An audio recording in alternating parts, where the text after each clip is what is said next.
संध्याकाळच्या 6 वाजले होते आणि इकडे बघा मी पहिल्यांदा चपात्या करून घेतल्या, कारण आज बेत केला होता मटणाचा. तर माझ्या पप्पांना मी फोन करून सांगितलं होतं ऑफिसवरून येताना मटण घेऊन या, मला खायचं आहे म्हणून. ते बोलत होते मी उद्या घेऊन येतो, पण मी त्यांना बोलले मला आजच पाहिजे, कारण धुळवडीला पण आम्ही काही मटण वगैरे आणलंच नव्हतं. आणि चला बोलले आपण आज घेऊन येऊया.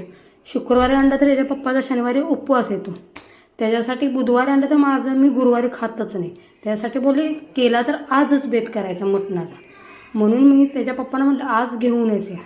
म्हणून इकडं ते मटण पण घेऊन आलेत आणि इकडं पटपट मी चपात्या करून इकडं माझे कामं बाकीचे उरकत होते. इकडं पटकन चपात्या नाही तर भांडी घासून घेतलीत.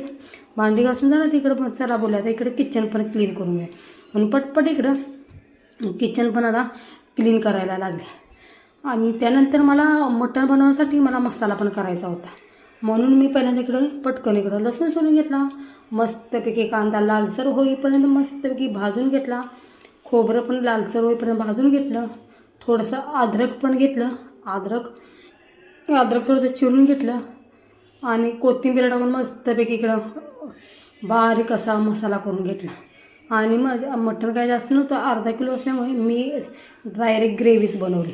हे बघा मी आता इकडं मटण टाकलेलं आहे आणि मटण पहिल्यांदा मी वाफल्यासाठी टाकून दिलं आणि त्यानंतर वाफल्यासाठी टाकून दिलं. आणि त्यानंतर इकडे बघा मी असा मस्तपैकी हिरवागार असा मसाला केला होता आणि त्या म्हणजे तो टाकून दिला आणि त्याच्यामध्ये मीठ मसाला पण टाकून दिला आणि मस्तपैकी इकडं माझं मटण पण रेडी झालं होतं. आजचा ब्लॉग इथंच एड करते. माझ्या चॅनलला सबस्क्राईब